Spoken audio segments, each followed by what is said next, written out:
Hi, today I'm going to be showing you a haul of vintage bags that I got at the auction before Christmas. I paid just over £30. I don't have masses of knowledge in vintage bags, but I have been learning and trying my best to bring myself up to speed.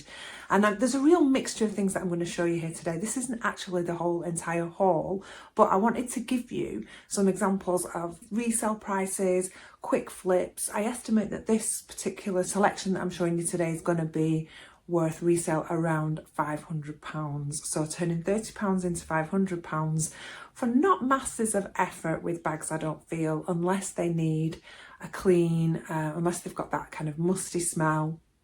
It's worth obviously as well checking authenticity. So just a note on the cleaning.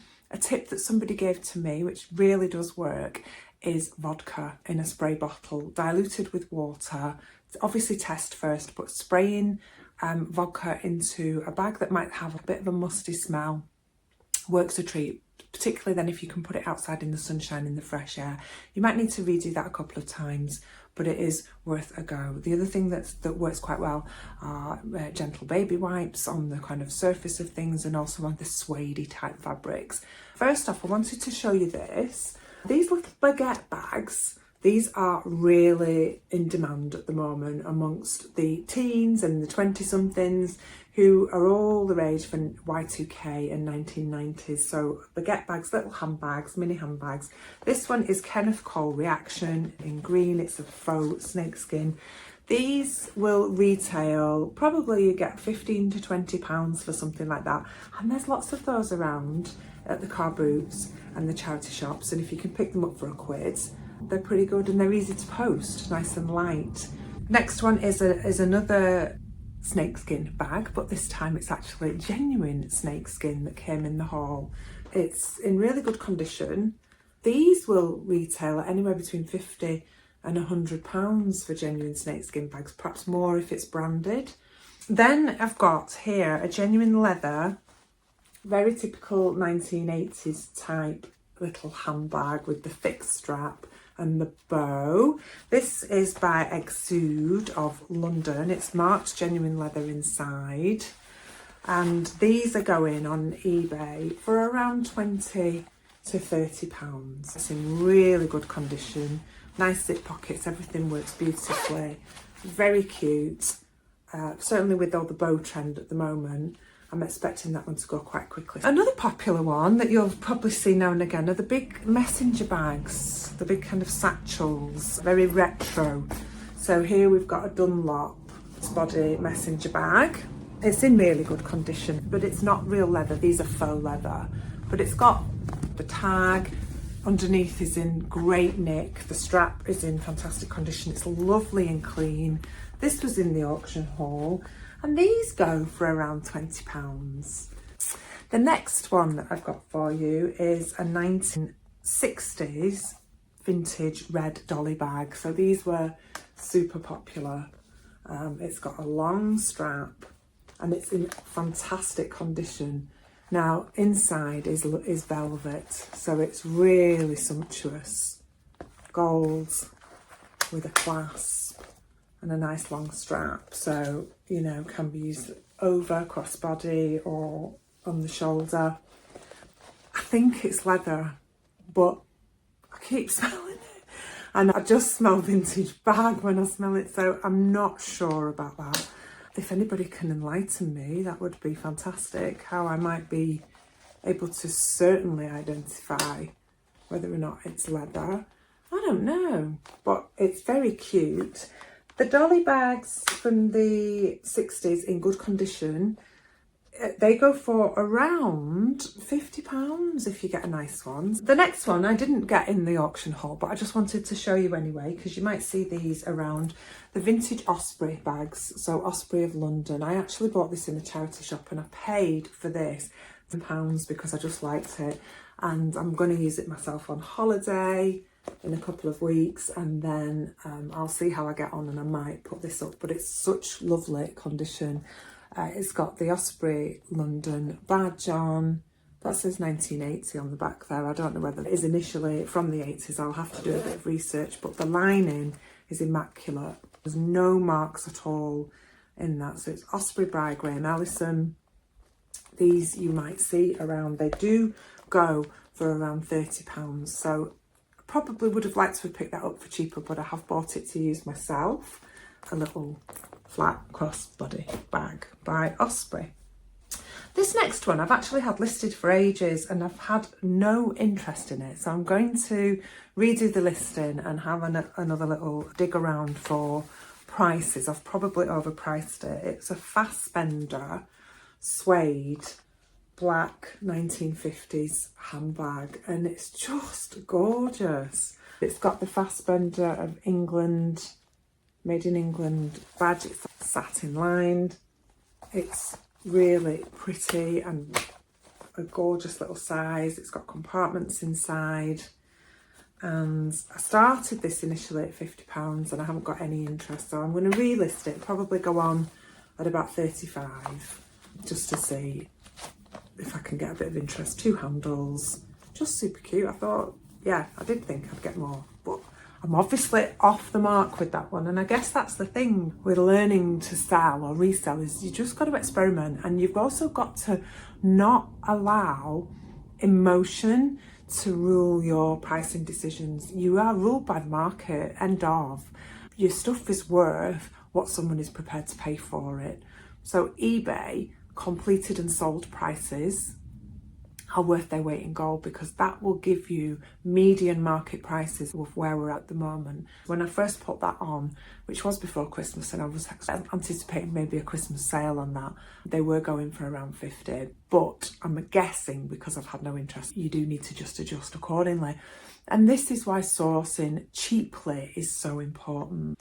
You need to put the energy into getting products that you can get a return 3, 4, 5 times what you paid for it, but building into your pricing an opportunity to reduce if things don't sell and still make a profit. So when you are looking, like the Osprey bag, I'm not going to get £40 for that. I've paid 10 for it. I might get 30, I might get 20, but I've bought that for myself to use. So I was happy to pay the £10, knowing that in the future when I do get tired of it, I can sell it on, get my money back and probably make a small profit. The other stuff from the auction, I want to make as much profit as possible, but I've also not got to let stuff sit there thinking somebody's selling it on Etsy for 85. Well, just because somebody's selling it on Etsy for 85 doesn't mean that somebody's prepared to pay 85. And if you look at eBay completed and solds, that might be giving you a median price of around 40. So it's getting the balance right and getting in the mindset of selling and moving things on. Next up, I've got this gorgeous little House of Fraser sequin bag. Very cute. I'm not sure of the age of this one. It's immaculate inside. It's in lined House of Fraser badge there. Literally looks brand new. About £20 would expect to get for that. Maybe a little bit less, but the sequins, there's not a single thing out of place. They're really well attached. It's got this gorgeous little kind of shimmery look to it. A beautiful evening bag and just so perfect to fit your purse and your phone and everything in. Next up, this is a 1980s original. It's a brand called Stephanie Wood. Look at that for a bit of 80s bling.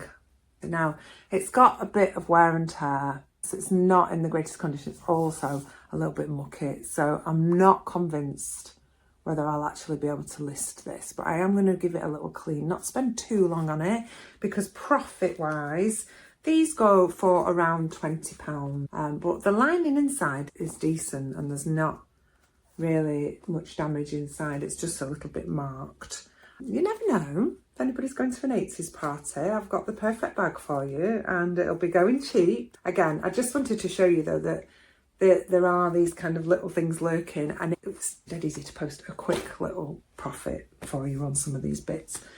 The next one, oh, I love this. This is a Clark's leather bag. Look at that. Now, I know for a fact that this is 1990s because I used to own this bag. Now, this isn't auction, this was charity shop. And again, I paid £10 for this because I'm probably going to keep it. I just love it. It's immaculate. And I had this bag when I got my first teaching job in 1995. I saw it on the charity shop shelf and I just got this flashback and I thought I have to have that. The leather on these Clark's bags, if you see them, is just so soft and buttery. This is suede around here. There's not a mark on it. All the zips work beautifully. It's like it's literally never been used. It's so nice. I paid £10. They sell on eBay for around 40, so it's definitely profitable. But what do you think? I think I'm going to keep it. I love it. It's the perfect size for all your bits. It's got lots of nice compartments, a nice Nokia-sized little phone holder in there. Now, the next one was in the auction haul and really unusual. And at first I was a bit like, gosh, now that is one heck of a big Holdall, leather Holdall with multiple compartments. And it's by, if I'm pronouncing this right, Gemel, Gemel, Italy. Italian leather bags. Super expensive in the day. Made in the 70s and 80s. Very popular. Huge, gorgeous kind of travel bag. The big bags are in fashion, so you could use it as one of those trendy big oversized shoulder bags. It's got the little G things on the studs there. The Gemel. Am I saying that right? I don't know. There's a Jimmy Choo bag that's very similar to this actually. So I'm hoping that I'll get a bit of interest in this. Now that could maybe go for anything up to £100 based on what I've seen on eBay. There are a few little marks across the bottom here, but I'm going to get the leather cleaner on those. I'm not sure. They're certainly not, they're not like scuffs, they're not chips. I think they're just in-ground marks. Now I've got something really, really exciting coming up now. This one, oh my word. I literally couldn't believe it. In the auction, it was quite a night actually, because in the bottom of the box, I spotted an old Mulberry Bayswater bag, which are the beautiful Mulberry Holdalls. And it was in this auction haul box. So that was the reason that I wanted to buy this box. And it was badly put together, this, but it was literally everything had just been chucked in. People were walking past it. It looked really tatty. And I took the time to go through it. And when I saw the Bayswater and I checked it and I was convinced it was genuine, I wanted this auction haul. Now, I won it, obviously. And that Bayswater I sold before Christmas because I got that one cleaned up and out ready for Christmas straight away. And I made a really good profit. And in the box, and I hadn't noticed this when I was looking, but can you believe there was another Mulberry bag? And this is the Mulberry Somerset Hobo bag. Very 90s, very Sienna Miller. Oh, and it's genuine. Okay, it's got the legitimate certification tags. I'll do a separate video on trying to help you identify whether a bag is genuine or not.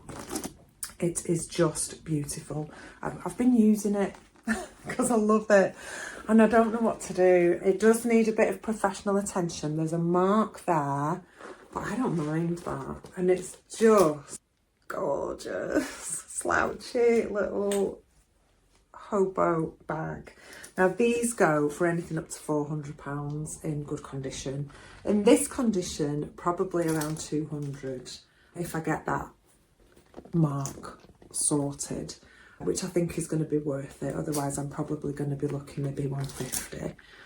But it's super desirable, 90s vintage Mulberry.